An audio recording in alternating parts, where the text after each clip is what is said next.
வணக்கம் மக்களே. இந்த வீடியோவில் என்ன பார்க்க போகிறோம்னு பார்த்தீங்கன்னா, உணர்வுகள் தொடர்கதை அப்படின்ற படத்தை பற்றி தான் பார்க்க போகிறோம். வாங்க பார்க்கலாம். இந்த படத்தை யார் நடிச்சிருக்காங்கன்னா, பேர் சொல்கிறத விட அவர் விஐபியில் தனுஷுக்கு தம்பியாக நடித்தவருங்க. அப்படி சொன்னால் தான் அவர் நிறைய பேருக்கு தெரியும். ஏன்னா அந்த ஆக்டர் பேர் சொல்கிறத விட இப்படி சொன்னால் அவருக்கு நிறைய ஒரு ரீச் இருக்கும் அப்படின்னு நான் நினைக்கிறேன். சரி, ஓகே, ஒரு ஹீரோவாக தனி ஃபிலிம் பண்ணியிருக்காரு. சரி, இது எப்படி இருக்குது பார்க்கலாம் அப்படின்னு நினச்சி பார்த்தோம். வாங்க இந்த கதையை பற்றி பார்த்துடலாம். இந்த படத்தை பற்றி சொல்லணுன்னா, ஸ்டார்டிங்கே காதல் நம்மளை தேடி வருதா இல்லை நம்ம காதலை தேடி போகிறோமா ஒன்றுமே புரியலையே அப்படின்னு ஆரம்பித்து ஒரு லைஃப் ஒன்று காட்டுறாங்க. அது சரி, லவ் பண்ணுறாங்க, ஒரே இதில் இருக்காங்க. 2 வருஷமாக லவ் பண்ணிகிட்ருக்காங்க. 2 வருஷம் ஒரு இதில் லவ் பண்ணிகிட்ருக்காங்க. ஒன்றா தான் ஒரு 4 மாதமாகவும் இருக்காங்க. ஆனால் அவர் சரி, வீட்டில் கல்யாணம் சொல்கிறாரு.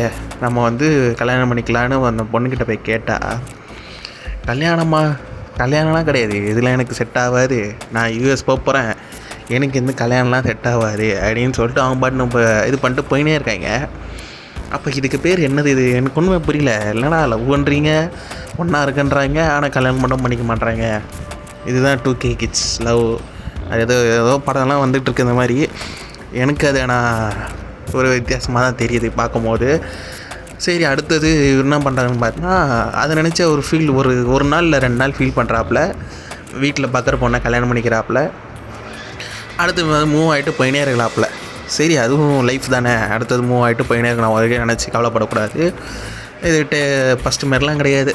வாழ்க்கையை அழைச்சிக்கிற அளவுக்குலாம் ஒரு காதல்ன்றது கிடையாது. இப்போ அடுத்தடுத்து மூவ் ஆகிட்டு போயிட்டுருக்காங்க. சகஜமாகிடுச்சு, ஓகே. ஆனால் அவங்க பார்த்தோன்னே லவ் அப்படி இப்படின்னு சொல்லிட்டு அந்த பொண்ணுக்கிட்ட இது பண்ணிவிட்டு கல்யாணமும் பண்ணிக்கிட்டாரு. ஆனால் அந்த பொண்ணு லவ் பண்ணுறத கேரிங்கை பார்த்துட்டு இவருக்கு ஒரு இதுவாக இருக்குது. அதுக்கப்புறம் ஓகே, மழை இவ்வளோ லவ் பண்ணுறாங்கன்னா நானும் லவ் பண்ணணும்னு சொல்லி 2 பேரும் லவ் பண்ணுறாங்க.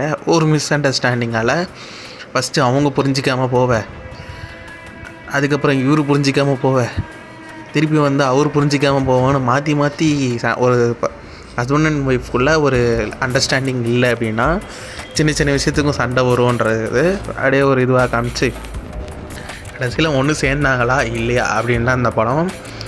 என்னை பொறுத்த வரைக்கும் இந்த படம் பார்க்கும்போது இந்த ஜென்ரேஷன் லவ்வும் ஒரு லைஃப்னு தான் காட்டுறாங்க. இது எப்படி இருக்குதுன்னு காமிச்சிருக்காங்க அப்படின்ற மாதிரி தான் எனக்கு தோணுச்சு. ஆனால் இது எனக்கு ஒரு இம்ப்ரெசிவாக எதுவும் இந்த ஸ்டோரியில் இருக்கா அப்படின்னு கேட்டால் அந்தமாரி எதுவும் எனக்கு தோணலை.